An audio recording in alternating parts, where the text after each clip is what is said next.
So I Skype with my buddy Joel, who currently lives outside Tokyo. He's an actor, and he's like literally kind of living. You know how like Brad Pitt or whoever will like fly to Japan for a day and like do a commercial and get paid $3 million, and there'll be like some kind of extreme like nerdy like oh my god kind of like Anglo character. My buddy Joel like does that for a living. Hello, this is American Yokai. Nanka yokai? American Yokai. Otonabo. Marunage! Obaga! Nanka Yokai. American Yokai. Shihatsubai. Yeah! Dude, everything just kind of like slowed down. Just kind of like one of those like modulators just went. Yeah. Not like it's like doing one of these things, but it just got fucking real. And by real, I mean like dreamy. Yeah. You know? Like, it's so real, this can't be real. Just amazing. I couldn't imagine anything else. Yeah. Other than what was going on. Yeah. Because life is style, right? I mean, life is kind of all the same for everybody, but the style is what is kind of different, isn't it? That's beautiful. Like, that kind of goes back to what I was saying about how it's like a reflection of your mind. You know, like, Exactly. like everybody's style or genre of living might be different based on whatever sort of like paranoid fantasies they have about what it's supposed to be.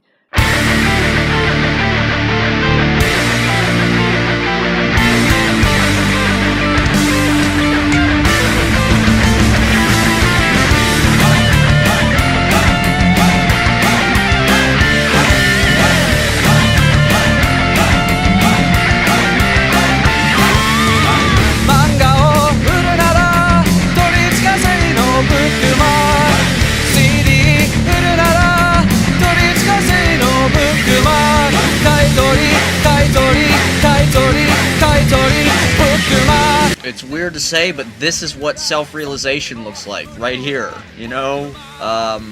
Like, the conversation we're sort of having is about how basically whatever you imagine is what comes true. You know, it's sort of like this whole idea that, like, the world is a mirror for your mind and your perception. Your perception is your reality. You know, and maybe that's just because all my friends are actors, that we have this tendency to, like, live the part or whatever, but, my friend Joel is really doing it. I mean, it's weird because I'm sure his day-to-day life is... He's into, like, very subtle, kind of delicate Japanese cinema, you know?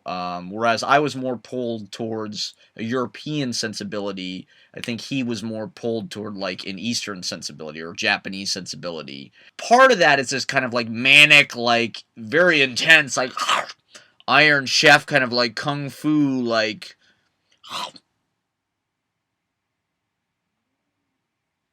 over-the-top anime portrayal. But then the flip side of it is this more kind of subtle, delicate, pre-World War II, pre-atomic bomb kind of haiku kind of portrayal of life. And Joel, I think, kind of gets to live both. We have entered the dream, in a way. And like us, like our lives are these sort of like subtle foreign films. Or like my situation with this girl is almost like an Eric Rohmer movie or something. You know what I mean? It's like, it's very much like my exact fantasy. Like I don't know who Eric Rohmer is, but send me a link later. Yeah. You get it? Yeah. Cinema jokes. He's a lot like Linklater. His movies are very conversational and like, you know, about intellectual kind of fucking assholes, you know. Okay. And that's what I've always wanted, you know? Like, I just want to live inside My Dinner with Andre, you know? And finally I'm there, kind of, you know? Right before I moved to New York, basically smoking tons and tons of weed and riding bikes around and playing music.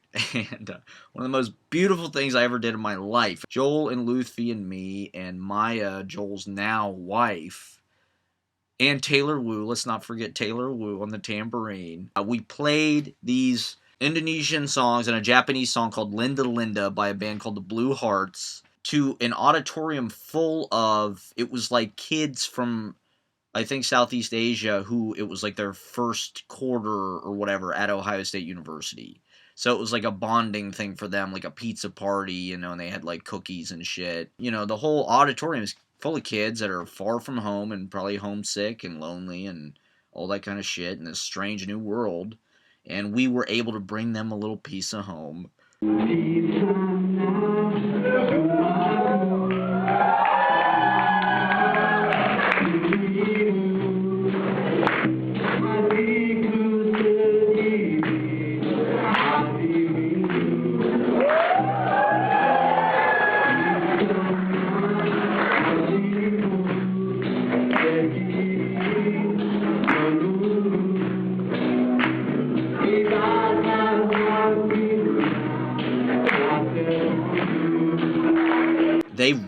They sang along. You know, the whole room just lit up.